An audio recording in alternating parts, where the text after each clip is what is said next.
بسم اللہ الرحمن الرحیم اعوذ باللہ من الشیطان الرجیم بسم اللہ الرحمن الرحیم یا ایھا النبی انا ارسلناک شاہدا ومبشرا ونذیرا صدق اللہ مولانا العظیم وبلغ رسوله النبی الکریم ونحن على ذلك من الشاهدين والشاكرين والعاقبين والحمد لله رب العالمين إن الله وملائكته يصلون على النبي يا أيها الذين آمنوا صلوا عليه وسلموا تسليما اللهم صل على سيدنا محمد وعلى آله وصحبه وسلم السلام عليك يا رسول الله صلى الله عليه وسلم نماز جمعہ کرنے کی مسلمان ہدایت کو بڑی ہماری تعلیم کو قبول فرمائے جمعانی برکتوں سے ہمارا امان فرمائے ہم جو عبادت اللہ کے نبی صلی اللہ علیہ وسلم سے چلتے ہیں ہماری عبادتوں کو قبول فرمائے اور جمعانی چلتے میں پروردگار عالم تمام مسلمان کی جان مال عزت آبرو خاندان کی حفاظت فرمائے شریعت مطہرہ اور صحیح معنوں میں چلنے اللہ ہم سب کو توفیق عطا فرمائے اور ہمیں مغفرت اللہ تعالیٰ کی مدد جانا حضرت پر استقامت عطا فرمائے آئے نعمت دریائے سلوک محمد شمس کرامت آیت من آیت اللہ معجزت من معجزات رسول اللہ شاہ امام احمد الرحمن علیہ الرحیم علیہ الرحمت و رضوان بارگاہ مصطفیٰ کی ارشادین رسول اللہ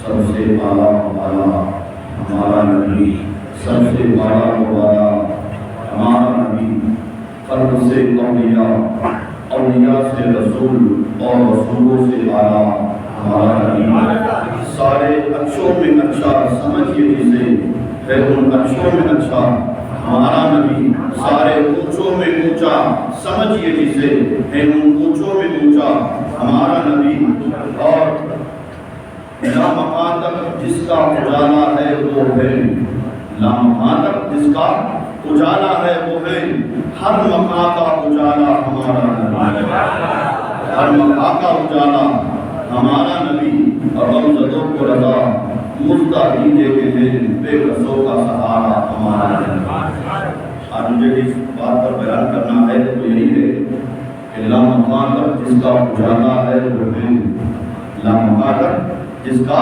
اجالا ہے وہ ہے ہر مقام کا اجالا ہمارا ہے اللہ تعالیٰ قرآن مجید میں ارشاد فرماتا ہے میں 22 پارے کی آیت پڑھتا ہوں آپ حضرات غور سے سنیے گا اللہ قرآن میں ارشاد فرماتا ہے یا ایھا النبی قرآن کی آیت شروع ہو رہی یا ایھا النبی اے غیب کی خبر بتانے والے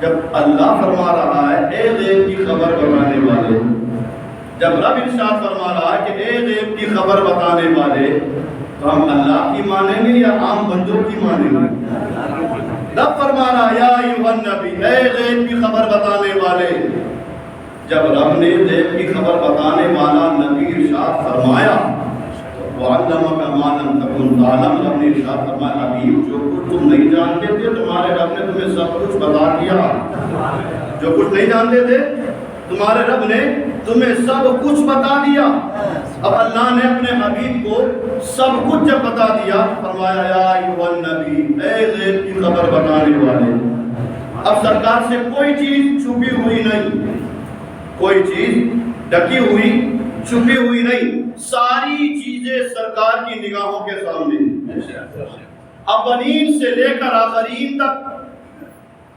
دنیا جب سے بنی تب سے لے کر آج تک آج سے لے کر صبح قیامت تک اور پھر صبح قیامت کے بعد میدان حشر پھر جنت جہنم کے بعد نبی سب کچھ جانتے ہیں نبی سب کچھ جانتے ہیں یہ ساری چیزیں تو نبی کے لیے معمولی بات ہے ساری چیزیں میرے نبی کے لیے معمولی بات ہے وہ اس لیے کہ اور کوئی غیب کیا تم سے نہاں ہو بلا اور کوئی غیب کیا تم سے نہاں ہو بلا جب نہ خدا ہی چھپا یہ ساری چیزیں تو معمولی ہے جب نہ خدا ہی چھپا تم پہ کروڑوں درود اب قرآن سنے رہا فرماتا یا ایھا النبی اے غیب کی خبر بتانے والے انا ارسلناک بے شک ہم نے آپ کو بھیجا، بھیجنے والا خدا، آنے والے مصطفیٰ۔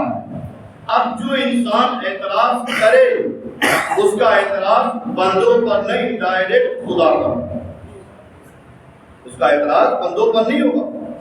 رب فرما رہا ہے حبیب ہم نے آپ کو بھیجا، کس شان والا بھیجا؟ اِنَّا أَرْسَلْنَاكَ شَاهِدًا وَمُبَشِّرًا وَنَذِيرًا، اے غیب کی خبر بتانے والے نبی، بے شک ہم نے آپ کو بھیجا، حاضر و ناظر بنا کر بھیجا، حاضر اور ناظر بنا کر بھیجا، اور خوشخبری سناتا ہوا اور ڈر سناتا ہوا ساتھ میں بھیجا۔ اب یہ قرآن کی آیت ہے، رب نے اس میں ارشاد فرمایا اِنَّا أَرْسَلْنَاكَ شَاهِدًا وَمُبَشِّرًا وَنَذِيرًا، اور سے سننا، بے شک ہم نے آپ کو بھیجا۔ اب یہ شاہد کا جو لفظ آیا اِنَّا أَرْسَلْنَاكَ شَاهِدًا، آج تھوڑی بات اگر اوپر لیول آپ کی جائے گی تو میں کوشش کروں گا سمجھانے کی، آپ دماغ آتے رکھیں گے تو آپ کے دماغ میں بات آئے گی۔ اِنَّا أَرْسَلْنَاكَ شَاهِدًا، بے شک ہم نے آپ کو گواہ بنا کر بھیجا۔ شاہد کا مطلب ہوتا ہے گواہ۔ اب گواہ کسے کہا جاتا ہے؟ کون ہوتا ہے گواہ؟ اس دنیا میں آپ بھی رہتے، کئی لوگوں کا واسطہ کورٹ کے اندر ہوتا ہے، جج کے سامنے جب وٹنس کی بات آتی ہے، گواہ کی بات آتی ہے، تو جج گواہ کو سامنے کھڑے رکھ کر پہلے پوچھتا ہے کہ جب یہ موقع پر واردات ہوئی تھی تو وہاں موجود تھے؟ جو بھی گواہی دینے کے لیے گواہ آئے گا تو جج پہلے پوچھتا ہے کہ جو بھی معاملہ ہوا وہاں تم تھے؟ اس نے بولا ہاں میں تھا، تو اس کو گواہ مانا جاتا ہے۔ اگر وہ کہتے کہ میں تھا نہیں جب یہ معاملہ ہوا، جہاں چوری ہوئی، جہاں مرڈر ہوا، وہاں میں تھا نہیں، بتاؤ جو ہوگا نہیں اس کی گواہی مانی جائے گی؟ ہرگز نہیں مانی جائے گی۔ یہ آج کورٹ کی بات بتا رہا ہوں، دنیا کی بات بتا رہا ہوں کہ دنیا کے جج کے سامنے جو گواہ پیش کیا جائے تو اس گواہ میں سب سے پہلے کوالٹی یہ ہو کہ وہ جب معاملہ ہوا ہو تو سامنے موجود ہو۔ اب جب اس کو کھڑا کیا جائے گا جج کے سامنے، جج اگر اسے پوچھے گا کہ تم معاملہ ہوا تب تم تھے؟ اس نے کہا ہاں میں تھا۔ جج پوچھے گا جب یہ معاملہ ہوا تھا تب تم نے دیکھا تھا یا سنا تھا؟ دیکھا تھا یا سنا تھا؟ اگر وہ بولے کہ میں نے سنا تھا، جج کہے گا مانا نہیں جائے گی، سنی ہوئی گواہی مانی نہیں جائے گی۔ اب وہ کہے میں تھا بھی اور اپنی آنکھوں سے دیکھا تھا بھی، تب اس کی گواہی مانی جائے گی۔ اب یہ شاہد کا مطلب ہوا گواہ۔ اِنَّا أَرْسَلْنَاكَ شَاهِدًا، بے شک ہم نے آپ کو گواہ بنا کر بھیجا۔ جب گواہ بنا کر بھیجا تو میرے مصطفیٰ حاضر بھی ہیں، میرے مصطفیٰ ناظر بھی ہیں۔ مصطفیٰ حاضر بھی ہیں، میرے مصطفیٰ ناظر بھی ہیں۔ گواہ کے لیے دو چیز کا ہونا ضروری، گواہ کے لیے دو چیز کا ہونا ضروری، موجود بھی ہو دیکھتا بھی ہو، موجود بھی ہو اور دیکھتا بھی ہو۔ اب اس آیت کی روشنی میں رب فرماتا ہے لوگوں تمہیں کیا معلوم میرے حبیب کی زندگی کی؟ میرے حبیب موجود بھی ہیں، دیکھ بھی رہے ہیں۔ تو زندہ ہے واللہ، تو زندہ ہے واللہ، میری چشمے عالم سے چھپ جانے والے۔ اب میرے مصطفیٰ زندہ، میرے مصطفیٰ موجود، جب موجود ہیں تو لوگوں کو دیکھ بھی رہے ہیں، اور کیسا دیکھ رہے ہیں؟ مصطفیٰ کیسا دیکھ رہے ہیں؟ اچھا ہو سکتا ہے کسی انسان کو اس بات پر اعتراض ہو کہ سرکار تو اپنے قبر شریف میں موجود ہے، کیسے دیکھ رہے ہیں؟ سرکار اپنی تربت انور میں آرام کر رہے ہیں، کیسے دیکھ رہے ہیں؟ یہ سورج کہاں؟ آسمانوں پر، غالباً چوتھے آسمان پر سورج ہے۔ وہ اکیلا سورج اپنی کرنوں کے ذریعے، اپنی روشنی کے ذریعے دنیا کے ہر خطے پر اپنی روشنی پہنچا رہا ہے۔ یہ سورج کو روشنی ملی کہاں سے؟ روشنی کو چمک ملی کہاں سے؟ نہانے میں جو گرا تھا پانی کٹورے تاروں نے بھر دیے تھے۔ سرکار نے جب غسل کیا تھا تو ان کے بچے ہوئے غسل کا پانی بچا جو ان کے تلووں کا دوون، اعلیٰ حضرت فرماتے بچا جو ان کے تلووں کا دوون، بنا وہ جنت کا رنگ و روغن، جنہوں نے پائی دلہا کی اترن وہ پھول گلزار نور کے تھے۔ جو غسل کا پانی بچا وہی پانی چاند سورج ستاروں نے لیا. جب سرکار کا بچا ہوا غسل کا پانی چاند سورج ستاروں نے لیا, اتنی روشنی آ گئی کہ اکیلا ہے ساری دنیا کو روشن کر رہا ہے. اکیلا سورج ساری دنیا کو کرنوں کے ذریعے روشن کرتا ہے. تو جس نے پانی پایا ہو اس کی روشنی کا یہ عالم ہے, تو جس کا پانی ہوگا اس کی روشنی کا عالم. تو اب نبی جب یہ سورج اکیلا ہو کر ساری دنیا میں اپنی روشنی پھیلا سکتا ہے, تو میرے مصطفیٰ مدینہ میں آرام کر کر ساری دنیا کو ملاحظہ کر رہے ہیں, ساری دنیا کو دیکھ رہے ہیں. اور کیسا دیکھ رہے ہیں؟ سرکار فرماتے میرے ہر امتی کا اچھا پورا عمل روزانہ میرے سامنے پیش کیا جاتا ہے. میرے امتی کا اچھا پورا جو بھی عمل ہو روزانہ میرے سامنے پیش کیا جاتا ہے. اور پھر سرکار فرماتے میرا امتی جب مجھ پر درود پڑتا ہے تو اس کا درود بھی مجھ تک پہنچایا جاتا ہے. بات کس کے پاس پہنچائی جاتی ہے؟ بات اس کے پاس پہنچائی جاتی ہے جو موجود ہو, اس لیے بات پہنچائی جاتی ہے. کہ سرکار صلی اللہ تعالیٰ علیہ وسلم کو اللہ نے شان والا بنایا, اس نبی کے صدقے میں اللہ نے اس امت کو بھی شان والا بنایا. سنیں قرآن پڑھ رہا ہوں, وَكَذَلِكَ جَعَلْنَاكُمْ أُمَّةً وَسْطًا, اور ہم نے اس امت کو فضیلت والا بنایا. سنیو اس پر تو سبحان اللہ بولو. ہمارے کرتوت دیکھیں, قرآن کی آیت دیکھیں. ایک طرف ہمارے کرتوت دیکھیں اور دوسری طرف قرآن کی آیت وَكَذَلِكَ جَعَلْنَاكُمْ أُمَّةً وَسَطًا. ہم نے اس امت کو فضیلت والا بنایا. امت فضیلت والی بنی کیوں؟ امت میں کوئی کمال نہیں تھا. یہ امت فضیلت والی بنی, اس امت میں کوئی کمال نہیں تھا, لیکن اس امت کو فضیلت والا اس لیے بنایا کہ حبیب کی امت ہے. یہ حبیب کی امت ہے, تو حبیب کی امت ہے تو حبیب کے صدقے میں ہم نے حبیب کی امت کو بھی فضیلت والا بنایا. اب قرآن سنیں وَكَذَلِكَ جَعَلْنَاكُمْ أُمَّةً وَسَطًا لِتَكُونُوا شُهَدَاءَ عَلَى النَّاسِ. ہم نے اس امت کو افضل امت بنایا, فضیلت والی امت بنایا, اس لیے لِتَكُونُوا شُهَدَاءَ عَلَى النَّاسِ, تاکہ یہ امت اور امت کی گواہ بن جائے. یہ امت اور امت کی گواہ بن جائے. وَيَكُونَ الرَّسُولُ عَلَيْكُمْ شَهِيدًا, اور اے حبیب آپ سارے لوگوں پر گواہ ہو جائیں. آپ سارے لوگوں پر گواہ ہو جائیں. یہ امت اور امت پر گواہ, اور نبی ساری امت پر گواہ. کیا مطلب؟ حدیث میں بتایا جاتا ہے کہ جب کل قیامت کے دن اور انبیاء کی امت کو اللہ کے سامنے کھڑا کیا جائے گا, جو کفار و مشرکین ہوں گے جنہوں نے اللہ کی نافرمانی کی ہوگی, تو رب تبارک و تعالیٰ ایسے لوگوں سے ارشاد فرمائے گا اے لوگوں میں نے نبیوں کو بھیجا تھا, کتابوں کو بھیجا تھا, صحیفوں کو اتارا تھا. جب تمہارے پاس میں نے اپنے نبیوں کو بھیجا تھا تو تم ایمان کیوں نہیں لایا؟ سرکشی کیوں کرنے لگے؟ کفر کیوں کیا؟ شرک کیوں کیا؟ جب رب ایسے کفار مشرکین سے پوچھے گا اگلی امت اور امت جتنی ہے اس امت کے کفار مشرکین سے جب رب پوچھے گا کہ تم ایمان کیوں نہیں لائے, کفر کیوں کیا, میں نے تمہارے پاس نبیوں کو بھیجا تھا پھر بھی تم کیوں نہیں سدھرے, تو کفار مشرکین نبی بارگاہ میں عرض کریں گے اے اللہ ہمارے پاس تو کوئی آیا ہی نہیں, ہمارے پاس کوئی نبی نہیں آیا, کوئی کتاب نہیں آئی, کوئی صحیفہ نہیں آیا, تیری جانب سے ہمارے پاس کچھ بھی نہیں آیا. جب کچھ آیا نہیں تو ہم ایسی زندگی گزارنے لگے. رب فرمائے گا ہم نے اپنے نبیوں کو بھیجا تھا, ہم نے انبیاء کرام کی جماعت کو بھیجا تھا اور انہوں نے تبلیغ کی تھی, دین کے بارے میں بتایا تھا. وہ پھر کہیں گے اللہ کوئی نبی نہیں آیا, کوئی کتاب نہیں آئی, تیرے نبی نے ہمیں کچھ نہیں بتایا ہے. اب رب نبیوں کو جمع کریں, یعنی سنا نبیوں کو جمع کرنے کے بعد رب ارشاد فرمائے گا کہ میں نے تمہیں ان کے پاس بھیجا تھا, کیا تم نے ان کو ڈر نہیں سنایا تھا, باتیں نہیں بتائی تھی, تبلیغ نہیں کی تھی؟ تب انبیاء عرض کریں گے اللہ جو تیرا حکم آیا تھا ہم نے سارا حکم ان تک پہنچا دیا تھا, تیرے جتنے پیغام تھے سارے پیغام ہم نے پہنچا دیے تھے, تو اب رب ارشاد فرمائے گا ان نبیوں سے، اے نبیوں اگر تم نے میرا احکام میرا پیغام پہنچا دیا ہے تو گواہ پیش کرو، اگر تم نے میرا پیغام پہنچا دیا ہے تو گواہ پیش کرو۔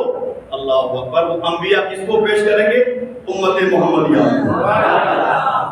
وہ انبیاء پیش کریں گے امت محمدیہ کو۔ وہ انبیاء رب کی بارگاہ میں عرض کریں گے اللہ ہم نے تیرا پیغام پہنچا دیا، اگر گواہی چاہیے تو امت محمدیہ سے پوچھ لے۔ یہ امت محمدیہ سے پوچھ لے۔ اچھا جب ان نبیوں نے تبلیغ کی تھی تب ہم آپ موجود تھے؟ وہ امت تو پہلے تھی، اب یہ آخری امت، آخری نبی آخری امت۔ اس کے بعد نہ کوئی نبی آئے گا نہ کوئی اور امت آئے گی، اس کے بعد نہ کوئی نبی نہ کوئی امت۔ یہ جو سارے معاملات ہیں اس امت سے پہلے گواہ کے لیے ہونا بھی ضروری، دیکھنے والا بھی ضروری۔ اب وہ انبیاء رب کی بارگاہ میں عرض کریں گے اللہ ہم نے تبلیغ کر دی، اب اگر گواہ چاہیے تو امت محمدیہ سے پوچھ۔ تو رب امت محمدیہ سے پوچھے گا، رب امت محمدیہ سے پوچھے گا اے حبیب کی امت بتاؤ کیا ان نبیوں نے تبلیغ کی تھی؟ تو یہ امت محمدیہ بے زبان ہو کر کہے گی اللہ ان نبیوں نے تبلیغ کی تھی، ان نبیوں نے تبلیغ کی تھی۔ جب یہ امت گواہی دے گی وَتَكُونُ الشُّهَدَاءَ عَلَى النَّاسِ وَيَكُونَ الرَّسُولُ عَلَيْكُمْ شَهِيدًا، جب یہ امت نبیوں کی گواہی دے دے گی، اب یہ ساری امت گواہی دینے کے بعد سرکار کی طرف دیکھے گی، امت گواہی دینے کے بعد سرکار کی طرف دیکھے گی۔ وَتَكُونُ الشُّهَدَاءَ عَلَى النَّاسِ وَيَكُونَ الرَّسُولُ عَلَيْكُمْ شَهِيدًا، جب یہ امت سرکار کی طرف دیکھے گی تو اب سرکار کہیں گے اللہ میری امت نے سچ کہا، میری امت نے سچ کہا۔ اب یہاں مفسرین نے لکھا کہ یہ امت نے کیسے گواہی دی؟ اس امت نے تو دیکھا بھی نہیں، اس امت نے کیسے گواہی دی؟ تو مفسرین نے لکھا کہ یہ امت گواہی اس لیے دے گی کہ یہ امت کہے گی مولا ہم نے دیکھا نہیں، تیرے حبیب کی زبان سے سنا، ہم نے دیکھا نہیں، ہم نے دیکھا نہیں، تیرے حبیب کی زبان سے سنا۔ اور جب تیرے حبیب کی زبان سے سنا، وہ زبان جس کو سب کن کی کنجی کہے، وہ زبان جس کو سب کن کی کنجی کہے، اس کی نافذ حکومت پہ لاکھوں سلام۔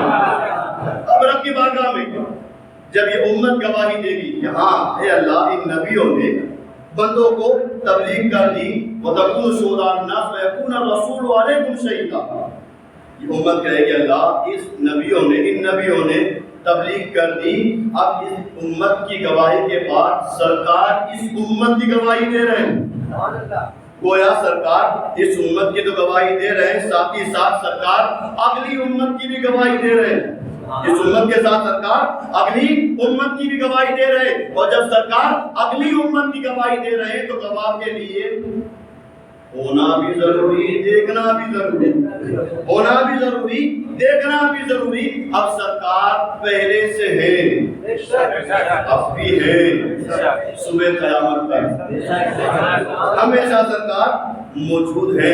اور جب سرکار موجود ہے تو سرکار دیکھ بھی رہے ہیں، جب سرکار دیکھ رہے ہیں تو قرآن کی اس آیت سے پتہ چلا کہ سرکار حاضر بھی ہے، سرکار ناظر بھی ہے، سرکار حاضر بھی ہے، سرکار ناظر بھی ہے۔ اب اس کو میں تھوڑا اور آسان کر کے سمجھاؤں، شیطان کے بارے میں کیا خیال ہے؟ شیطان کے بارے میں کیا خیال ہے؟ شیطان ہے کہ نہیں؟ ہے کہ نہیں شیطان؟ ایک بندہ ہے گھر سے نکلتا ہے نماز پڑھنے کا ارادہ کر کے کہ یار مسجد جاؤ نماز پڑھو، راستے میں شیطان آتا ہے، بہکاتا ہے، انسان مسجد کی طرف آنے کے بجائے سڑک پہ گھوم جاتا ہے، بازار کی طرف چلا جاتا ہے۔ پھر انسان کیا کہتا ہے مولانا میں تو نماز کے لیے آتا تھا لیکن شیطان نے بہکا دیا، شیطان نے بہکا دیا۔ جب اللہ نے اپنے دشمن کو اتنی طاقت دی، اللہ نے جب اپنے دشمن کو، شیطان بولو ہے کہ نہیں شیطان؟ شیطان جب ہے اور پھر شیطان ہے تو پھر وہ دیکھ بھی رہا ہے، وہ لوگوں کے دلوں میں جو بات ہے کہ میں نماز پڑھنے جا رہا ہوں، شیطان اسے بھی دیکھ رہا ہے، میں حج کرنے جا رہا ہوں، میں عبادت کرنے جا رہا ہوں، کسی کو نہیں معلوم میں جا رہا ہوں قرآن پڑھنے کے لیے، کسی کو نہیں معلوم، لیکن یہ بات میرے دل و دماغ میں ہے، میرے دل کے اندر یہ بات ہے، شیطان اسے دیکھ رہا ہے۔ جب اللہ نے اپنے دشمن کو اتنی طاقت دی کہ وہ ہے بھی، وہ دیکھ بھی رہا ہے، جب دشمن کو اتنی طاقت دی ہے تو حبیب کو کتنی طاقت دی ہوگی؟ حبیب کو کتنی طاقت دی ہوگی؟ اب اور پھر قرآن سنو، رب ارشاد فرماتا النبی اولا بالمؤمنین من انفسہم، یہ قرآن النبی اولا بالمؤمنین من انفسہم، رب فرماتا حبیب مومنوں کی جان سے بھی زیادہ قریب ہے، مومنوں کی جان سے بھی نبی زیادہ قریب ہے۔ انسان سے قریب سب سے زیادہ چیز کون سی؟ انسان سے سب سے زیادہ چیز قریب ہے، وہ جان ہے، وہ جان ہے، اور رب فرماتا ہے جان سے بھی زیادہ قریب کوئی چیز ہے تو میرا حبیب ہے۔ وہ جو نہ تھے تو کچھ نہ تھا، وہ جو نہ ہو تو کچھ نہ ہو، جان ہے وہ جہان کی، جان ہے وہ جہان کی، جان ہے تو جہان ہے، جان ہے وہ جہان کی، جان ہے تو جہان ہے۔ اس آیتوں سے اور اس حدیث سے معلوم ہوا کہ میرے مصطفیٰ حاضر بھی ہیں، میرے مصطفیٰ ناظر بھی ہیں۔ اب حدیث سنیں بخاری کی، افضل الکتاب بعد کتاب اللہ، قرآن کے بعد جو افضل کتاب ہے وہ بخاری شریف۔ بخاری کی حدیث سنیں، سرکار صلی اللہ تعالیٰ علیہ وسلم صحابہ کرام کے جرموت میں بیٹھے ہیں اور سرکار صحابہ کو جنگ کے آداب بتا رہے ہیں، اور صحابہ کرام دور دراز دشمنان اسلام سے لڑنے کے لیے جا رہے ہیں۔ اس جنگ کا نام ہے جنگ موتا، جنگ کا نام ہے جنگ موتا۔ اب اس جنگ میں سرکار صلی اللہ تعالیٰ علیہ وسلم صحابہ کرام کو تیار کر رہے ہیں، بھیج رہے ہیں۔ جب سارے لوگ تیار ہو گئے تو سرکار نے اسلام کا جھنڈا حضرت زید کے ہاتھ میں دیا، اور سے سننا، سرکار نے جھنڈا حضرت زید کے ہاتھ میں دیا، اور جھنڈا حضرت زید کے ہاتھ میں دینے کے بعد سرکار نے ارشاد فرمایا زید لو یہ جھنڈا، تم جنگ کرنا، تم شہید ہو جاؤ تو یہ جھنڈا جعفر کے ہاتھ میں دے دینا۔ ابھی جنگ ہوئی نہیں، ابھی جنگ ہوئی نہیں، سرکار فرما رہے جعفر زید تم شہید ہو جاؤ تو یہ جھنڈا جعفر کے ہاتھ میں دے دینا۔ اب پھر سرکار فرماتے ہیں جعفر تم جھنڈا ہاتھ میں لینا، تم جنگ کرنا، تم شہید ہو جاؤ تو یہ جھنڈا عبداللہ بن رواحہ کے ہاتھ میں دے دینا۔ پھر حضرت عبداللہ بن رواحہ سے سرکار فرماتے ہیں عبداللہ بن رواحہ تم جنگ کرنا اور تم شہید ہو جاؤ تو پھر یہ مسلمان جس کے اوپر فیصلہ کرے اس کے ہاتھ میں جھنڈا دے دینا۔ اب سرکار نے اس فوج کو روانہ کیا، حضرت زید جھنڈا لے کر دور دراز پہنچے، جنگ ہونے لگی۔ وہاں دور دراز جنگ ہو رہی ہے، سرکار مسجد نبوی میں صحابہ کے درمیان بیٹھے ہیں۔ اب یہ بخاری کے الفاظ ہیں، سرکار جب مسجد نبوی میں صحابہ کے جلوس میں بیٹھے تھے، صحابہ کرام فرماتے ہیں اچانک سے ہم نے دیکھا کہ سرکار کی آنکھوں سے آنسو نکلے، سرکار کی آنکھ سے آنسو نکلے۔ آنسو نکلنا تھا کہ صحابہ کرام نے عرض کیا رسول اللہ فدا کافی اور بھی یا رسول اللہ آپ پر ہمارے ماں باپ قربان ہو جائیں، آپ کی آنکھوں میں آنسو کیوں؟ آپ کی آنکھوں میں آنسو کیوں؟ تو سرکار صلی اللہ تعالیٰ علیہ وسلم نے آنسو کو پوچھتے ہوئے ارشاد فرمایا میرا خاص غلام جس سے میں محبت کرتا تھا وہ زید شہید ہو چکا اور اسلام کا جھنڈا جعفر کے ہاتھ میں آ گیا۔ کتنی دور سرکار مسجد نبوی میں، اور جنگ ہو رہی ہے دور موتا میں، جنگ موتا جس کا نام ہے۔ اب سرکار نے ارشاد فرمایا زید شہید ہو چکے اور اسلام کا جھنڈا جعفر کے ہاتھ میں۔ تھوڑی دیر کے بعد سرکار پھر آنکھوں میں آنسو آ گئے، صحابہ کرام نے پھر پوچھا یا رسول اللہ کیا بات ہے؟ تو سرکار فرماتے ہیں اب جعفر بھی شہید ہو چکے اور اسلام کا جھنڈا عبداللہ بن رواحہ کے ہاتھ میں آ چکا ہے۔ اب تھوڑی دیر کے بعد پھر سرکار کی آنکھوں میں آنسو، صحابہ کرام نے پھر پوچھا، سرکار فرماتے ہیں عبداللہ بن رواحہ بھی شہید ہو چکے ہیں اور اب مسلمانوں نے اسلام کا جھنڈا اللہ کی تلواروں میں سے ایک تلوار خالد بن ولید کے ہاتھ میں دیا۔ مسلمانوں نے جھنڈا اللہ کی تلواروں میں سے ایک تلوار خالد بن ولید کے ہاتھ میں دیا ہے۔ اور پھر سرکار فرماتے ہیں مسلمانوں خوش ہو جاؤ، مسلمانوں خوش ہو جاؤ۔ جب مسلمانوں نے یہ جھنڈا اللہ کی تلواروں میں سے ایک تلوار خالد بن ولید کے ہاتھ میں دیا ہے تو اللہ خالد کے صدقے میں فتح ضرور عطا فرمائے گا، اللہ فتح ضرور عطا فرمائے گا۔ اور پھر جب یہ جنگ ختم ہو گئی، اللہ نے حضرت خالد بن ولید کے ہاتھوں سے مسلمانوں کو فتح بھی عطا فرمائی، فتح عطا فرمائی. اور حضرت خالد اللہ اکبر سیف اللہ المسلول، اللہ کی تلواروں میں سے ایک تلوار، وہ حضرت خالد بن ولید اتنی جنگوں میں گئے، جہاں جہاں گئے فاتح بن کر آئے، دشمن کو مغلوب کر کر آئے، اور آپ ہمیشہ غالب اور فاتح کی حیثیت سے آئے. ان سے بھی پوچھا گیا خالد تمہارے پاس کون سی ایسی طاقت ہے جہاں جاتے ہو دشمن کا خاتمہ کر دیتے ہو، دشمن کا صفایا کر دیتے ہو؟ خالد تمہارے پاس کون سی طاقت ہے؟ اتنی طاقت کہاں سے آتی ہے؟ تلوار اٹھتی ہے دشمن ختم ہو جاتا ہے. خالد تمہارے پاس کون سی ایسی طاقت ہے؟ وہ حضرت خالد بن ولید کہتے ہیں لوگوں میرے پاس کوئی تلوار نہیں، ہاں میرے سر پہ ٹوپی پہنی ہے اور اس ٹوپی پر میرے سرکار کے بال مبارک ہو رہا ہے. میری کوئی طاقت نہیں، اس سر کے اوپر ٹوپی ہے اور ٹوپی کے اندر سرکار کے بال مبارک ہے. میں جہاں جہاں جاتا ہوں بال کے صدقے میں اللہ مجھے فتح عطا فرماتا ہے. اس کے بال کے صدقے میں اللہ اتنی طاقت عطا فرماتا ہے تو اس نبی کا مقام کتنا بلند ہوگا. اور یہ جنگ ہو گئی، اللہ نے مسلمانوں کو فتح عطا فرمائی. اسی جنگ سے ایک صاحب جن کا نام یعلا بن امیہ تھا غالباً، وہ سفر کرتے کرتے مدینہ منورہ آئے، سرکار کی بارگاہ میں تشریف لائے. ابھی وہ جنگ موتا کا سارا منظر دیکھ کر یعلا بن امیہ وہ جب منظر دیکھ کر مدینہ منورہ میں سرکار کی بارگاہ میں آئے، ابھی سرکار کی محفل میں آ کر بیٹھے کہ سرکار نے ارشاد فرمایا اے اعلیٰ اہل موتا کی خبر تم دو گے یا میں دوں؟ اہل موتا کی خبر، وہ جنگ کا سارا نقشہ تم بتاؤ گے یا میں بتاؤں؟ جنگ ہو رہی کتنے کلومیٹر دور، جنگ ہو رہی ہے کتنے کلومیٹر دور. میرے مصطفیٰ مسجد نبی میں بیٹھ کر دیکھ بھی رہے ہیں، حاضر بھی ہیں ناظر بھی ہیں، میرے مصطفیٰ موجود بھی ہیں. جنگ ہو رہی ہے کہاں؟ میرے مصطفیٰ اسے دیکھ بھی رہے ہیں. تو اسی آنے والے سے سرکار نے پوچھا اہل موتا کی خبر تم دو گے یا میں دوں؟ وہ صحابی تھے، آج کے وہابی نہیں، وہ صحابی تھے.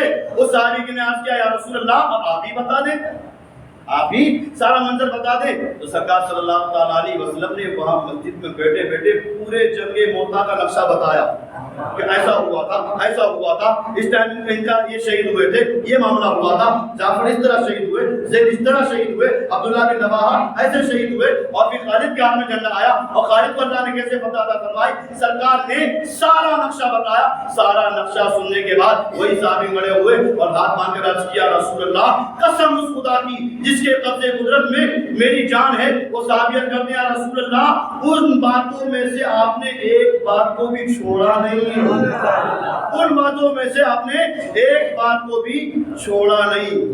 اس حدیث سے معلوم ہوا میرے مصطفیٰ حاضر بھی ہیں اور میرے مصطفیٰ ناظر بھی ہیں، میرے مصطفیٰ موجود بھی ہیں اور میرے مصطفیٰ دیکھ بھی رہے ہیں. جب میرے مصطفیٰ موجود ہیں، دیکھ رہے ہیں، سنیو اگرچہ میں آباد میں ہے، میرے مصطفیٰ گنبد خضرا سے دیکھ رہے ہیں، مصطفیٰ گنبد خضرا سے دیکھ رہے ہیں. اگر کسی کو اس بات پر بھی اعتراض ہے تو بس آخری حدیث سن لیں. حضرت موسیٰ علیہ السلام نے جب رب کی بارگاہ میں عرض کیا تھا اللہ میں تجھے دیکھنا چاہتا ہوں، رب ارنی انظر الیک، اللہ میں تجھے دیکھنا چاہتا ہوں. تو رب نے ارشاد فرمایا لن ترانی، اے موسیٰ تو مجھے نہیں دیکھ سکتا. پھر جب حضرت موسیٰ نے بہت اصرار کیا اللہ نے اپنی صفت کی تجلی، اور جانتے ہو کتنی تجلی؟ علماء نے لکھا کہ سوئی کا جو ناکا ہوتا ہے اس سے بھی کروڑوں درجہ کم، اس سے بھی ناکا کتنا ہوتا ہے؟ اس سے بھی کروڑوں درجہ کم صفت کی تجلی اللہ تبارک و تعالیٰ نے کوہ طور پر ڈالی. بس اتنی تجلی کا آنا تھا. فخر موسیٰ صعقا، اس صفت کی تجلی کو دیکھ کر موسیٰ علیہ السلام بے ہوش، اس صفت کی تجلی دیکھ کر موسیٰ علیہ السلام بے ہوش ہو گئے. بس حضرت موسیٰ علیہ السلام نے جب صفت کی اس تجلی کو دیکھا، اس کے بعد جانتے ہو آپ کی نظر کا عالم کیا ہوا؟ اندھیری رات میں، کالی رات میں، کالے پہاڑ پر، کالی چوٹی 30 میل کی دوری پر، تھوڑے سے نزدیک نہیں، 30 میل کی دوری پر اندھیری رات میں کالے پہاڑ پر کالی چوٹی جا رہی ہو، موسیٰ علیہ السلام دور سے اس کو دیکھ لیا کرتے. اندھیری رات میں کالے پہاڑ پر کالے رنگ کی چوٹی 30 میل کی دوری پر وہ چھوٹی جا رہی پہاڑ پر حضرت موسیٰ علیہ السلام اتنی دور سے دیکھ لیا کرتے تھے. تو علماء نے لکھا موسیٰ علیہ السلام کو اتنی نظر اس لیے ملی کہ انہوں نے صفت کی تجلی کو دیکھا. اتنی نظر کی طاقت اس لیے ملی کہ موسیٰ علیہ السلام نے صفت کی تجلی کو دیکھا. تو جس نے صفت کی تجلی کو دیکھا ہو پھر اتنی لمبی نگاہ، جس نے صفت کی تجلی کو دیکھا ہو ان کی نگاہ کا یہ عالم کہ کالی رات میں کالے پہاڑ پر کالے رنگ کی چوٹی 30 میل کی دوری پر ہوں تو صفت کی تجلی دیکھنے والے موسیٰ علیہ السلام دور سے دیکھ لیتے ہیں. تو جس نے میرے نبی نے جس خدا کو اپنی ماتھے کی آنکھوں سے دیکھا، جس نے صفت کی تجلی دیکھی اس کی نگاہ کا یہ عالم ہے. اور جس نے اپنے ماتھے کی آنکھوں سے رب کا دیدار کیا، اور کیسا دیدار کیا؟ سرکار فرماتے رہے تو ربی فی احسن مثوایا. سرکار فرماتے ہیں میں نے جب اپنے رب کو دیکھا تو خوبصورت انداز میں دیکھا. میں نے اپنے رب کو حسین اور خوبصورت انداز میں دیکھا. جس نے صفت کی تجلی دیکھی ان کی نگاہ کا یہ عالم ہے. تو جنہوں نے اپنے ماتھے کی آنکھوں سے رب کا دیدار کیا ہوگا ان کی نگاہ کا عالم کتنا زیادہ ہوگا، کتنا بڑا ہوگا. تو اس سے آیت سے معلوم ہوا میرے مصطفیٰ حاضر بھی ہیں، میرے مصطفیٰ ناظر بھی ہیں، مصطفیٰ موجود بھی ہیں، مصطفیٰ دیکھ بھی رہے ہیں. اور سنیو مصطفیٰ آج بھی ہمیں دیکھ رہے ہیں، مصطفیٰ آج بھی ہمیں دیکھ رہے ہیں.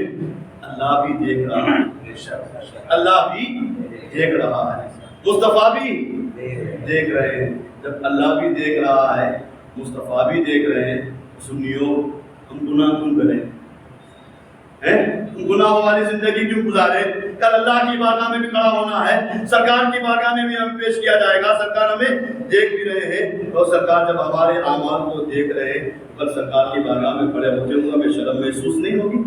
ہم سرکار کی بارگاہ میں کون سے عمل کے ساتھ کھڑے ہوں گے؟ اللہ بھی دیکھ رہا ہے اور مصطفیٰ بھی دیکھ رہے ہیں. یہ عقیدہ حاضر و ناظر، یہ عقیدہ حاضر و ناظر جن لوگوں کے یہاں یہ موجود ہے کہ سرکار حاضر و ناظر نہیں ہے وہ اپنا ایمان بچائیں، اپنے ایمان کی خبر لیں.